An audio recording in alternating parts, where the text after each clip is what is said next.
Wittenberg Project. So, Chris Rosebrough, Pirate Christian, made an interesting comment. Don't take this as shade. He's probably one of my favorite pastors. Like, when I hear him preach, like, who I listen to online, I listen to his actual sermon. I don't listen to Fighting for the Faith. No offense. I just don't. Make you real depressed every day. I'm sorry. That's just me, though. Like, I can't just hear about heretics every day and be, anyhow, living my best life. But his church sermons are top tier. Anyway, his quote was, Jesus doesn't call us to make a change. Jesus calls us to make disciples.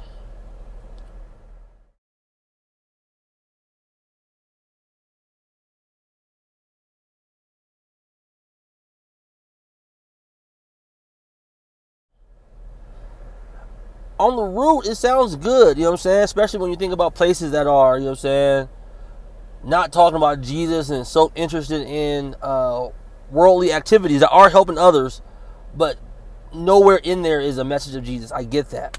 I totally get that. But it's almost like quotes like that is jumping from one ditch on one side of the road to the other side of the road.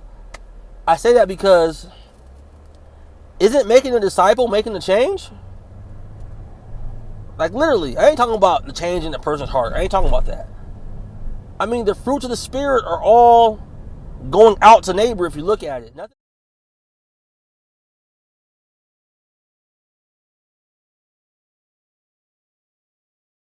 about that is like a Super Saiyan. Like, you go from being a regular cat to, oh my God, oh, I'm flying. And you know what I'm saying? I can say the alphabet backwards and forwards. Like, it's all stuff like, you know what I'm saying, patience. Just stuff that goes outward. Stuff that is you changing and making a change in your community. Like, people are going to notice things like that. People are going to notice that you're less crude, or as you grow. And man, is sanctification real or not? I put it out there. Is it real or not? I mean, I still have a lot of bad habits. Keep it real. Y'all probably see me drop a couple of cuss words on this every now and then. So yeah, I mean, the fruit of the Spirit, it's all going outward. And like I mentioned earlier, it's like going from a ditch on one side of the road to the ditch on the other side of the road. And I mean, we could bring it personal in a sense. Like, we have things like the Lutheran Immigration Refugee Service. So we got the Lutheran Immigration Refugee Service, where we literally are the biggest church-based group helping immigrants. We're doing that. Lutherans. I don't want to sit here, because pirates are Lutherans, so I'm going to keep it on Lutheran when I address this topic. We got schools. Yes, we teach religion in school. But we're also teaching other things, and it's not just Christian kids there.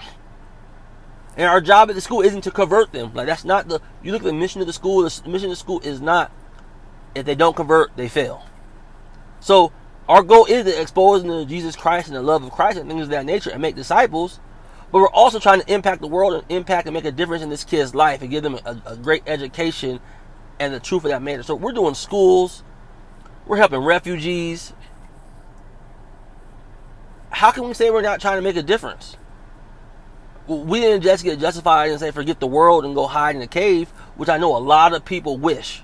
A lot of people wish it was like that. And it shows. It shows. You know what I'm saying? Like, there's a reason why people say Lutherans don't evangelize. There's a reason why. You know what I'm saying? Now, we're better at arguing versus Baptists than we are at sharing the good news. People don't want to hear that. But yo, it's true. I didn't hear about Lutheranism because some Lutheran came up and told me. You know what I'm saying? Like, justification is the main primary thing. Making disciples is a great and primary thing. Jesus does call us to make disciples. I'm so sad. He also calls us good works. He also calls us to make a difference. How can we truly separate those as if one is horrible? And like I said, I totally get that he's trying to get from one ditch or one side of the road where it's all about that. Kind of like what I touched on in my my first vlog about the ELCA and their interreligious commitment, how they kind of removed the passage saying Jesus is the only way to salvation. They didn't say it blatantly, but in a sense, it ends up down the slippery slope to that. We can't separate the two that much, though, man. the goal of that, yes, there is going to be gospel proclamation. You're going to hear about Jesus. But we're there to help people. We're there to help people. And people who did that, they're doing that. They're making a difference. They're making a difference. Like, to say that we're not called to make a difference, we're called to make disciples, it kind of makes it seem like, straight up, like when you're a disciple, there's no difference that you're going to make in society or your community or things of that nature. I mean, just in your vocation, which is a big deal, your vocation, your day-to-day, you're going to make a difference. You're going to make a difference. If when Jesus is working and God is on you and influencing you and the Holy Spirit's inside of you, something's going to change. So as I mentioned before, man, is sanctification real or not? Because, I mean, don't get me wrong, I know there's some big argument between progressive sanctification and not progressive sanctification. You know, and if we're using it to say that we are who we are, yes, you're not going to expect to change. You're going to expect to say the same jerk you were on day one. No offense. But is that realistic? When we look at the fruit of the Spirit, you didn't have the fruit of the Spirit before you got here, you got the Holy Spirit. Now you have them. There's a change. There's a difference. And you're going to make a difference. You're going to make a difference. We're the salt of the world. You know what I'm saying? Like, what's the passage? Basically, don't hide your gift, your talents. Let it be shown to the world.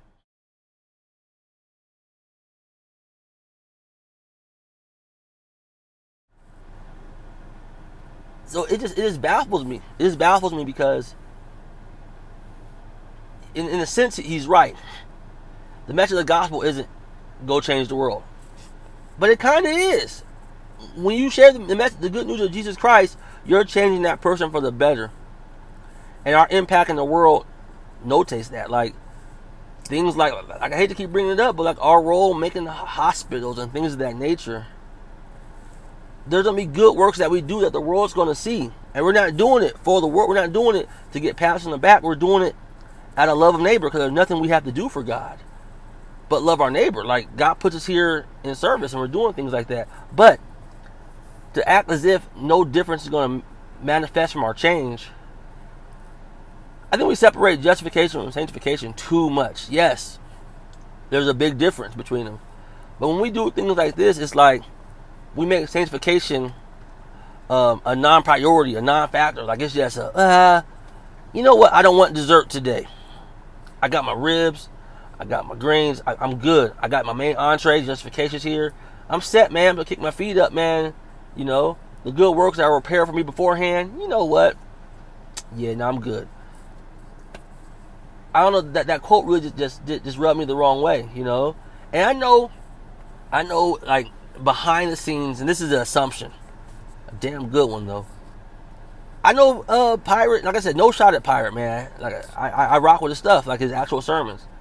But he likes to roll with Phil Johnson and the Grace to You Cowboys, all them guys, you know what I'm saying? I don't want to say anti-social justice, but I'm going to say the anti-social justice crowd, where they're kind of up against a modern day social justice, you know, or against the social justice of the current time. Even though MacArthur did send a tweet out asking for people to defend this girl who was taken by the state for various reasons. Like, you're asking for social justice for her, but it's a different subject. It's funny how things change depending on who the subject of the social justice is. I'm just saying. But basically, it's going to that. It's going to, that's not our job.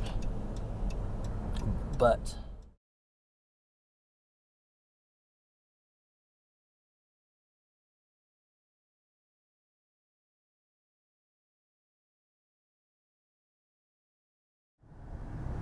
I'm back in my whip. But now, as I was saying though, that's crazy. That's crazy. Social justice for some. Anyhow, one thing I want to make clear though, I keep saying change. By change, I mean difference. You're making a difference. We're called and we are making a difference. We are being salt and light.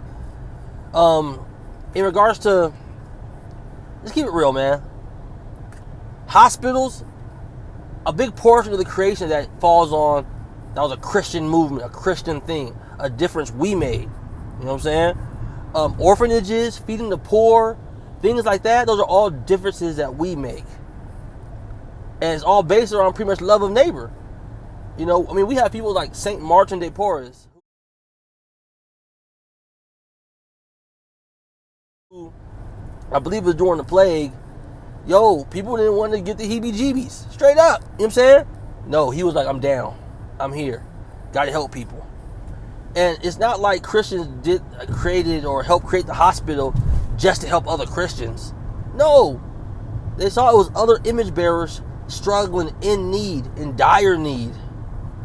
And they made a difference because we're called to love our neighbor. I mean, when the Bible talks about things like to love your brother is basically to die for him. Yes, it's talking about Jesus.